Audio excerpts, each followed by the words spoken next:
प्रभु यीशु मसीह के मधुर और सामर्थी नाम में आज दिनांक 1 अक्टूबर दिन रविवार को हम आप सब श्रोताओं का हार्दिक स्वागत करते हैं। आज के दिन के लिए वचन जो कि लिया गया है मत्ती रचित सुसमाचार उसका 5 अध्याय 48 पद। वचन कहता है, इसलिए चाहिए कि तुम सिद्ध बनो जैसा तुम्हारा स्वर्गीय पिता सिद्ध है। प्रियों, स्वर्ग में पिता हर दृष्टि से सिद्ध है। परमेश्वर यीशु मसीह का रूप धर के हमें यह दिखाने के लिए स्वर्ग से नीचे आया कि हम कैसे सिद्ध हो सकते हैं। हाँ, हमें सिद्ध बनाए जाने के लिए हम बुलाए गए हैं और सिद्ध हमें तब तक बनना है जब तक यीशु मसीह का दूसरा आगमन ना हो जाए। ऐसे बहुत से लोग हैं जो प्रभु यीशु मसीह के पद चिन्हों पे चलना तो दूर, इन बातों से अवगत भी नहीं है कि उनका जीवन का प्राथमिक उद्देश्य क्या होना चाहिए। वो इस बातों से बिल्कुल अनजान है और सिर्फ नाम मात्र के मसीही का जीवन जीते हैं।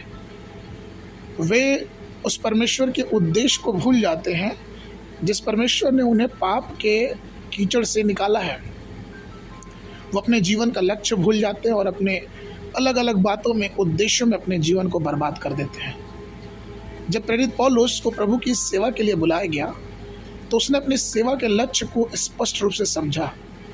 उसने यह जाना कि उसे किस प्रकार से प्रभु की सेवा करना है।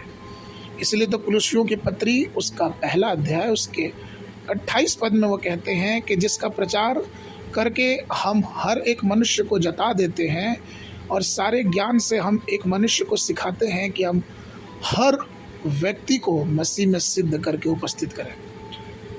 तो सिद्ध होने का क्या अर्थ है? हम अपने जीवन में प्रभु यीशु मसीह को जब बुलाते हैं और हम उस पर पूरी तरह से भरोसा करने का दावा करते हैं तो हमें ये चाहिए कि उसकी छवि हमारे दैनिक जीवन में प्रकट होनी चाहिए, अर्थात हमारे चाल चलन में उसकी छवि परिवर्तित होनी चाहिए। यही एक सिद्ध होने की बात है।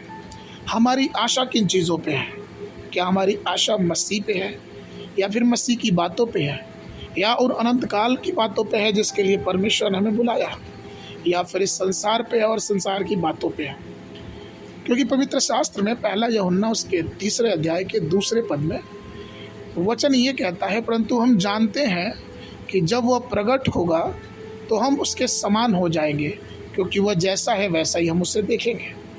तो प्रियों, अगर हम ये समझते हैं कि हम प्रभु के समान बनेंगे तो हमें ये सोचना अनिवार्य है कि क्या हमारा जीवन उसके पद चिन्हों पे सिद्धता की तरफ बढ़ता है कि नहीं बढ़ता है।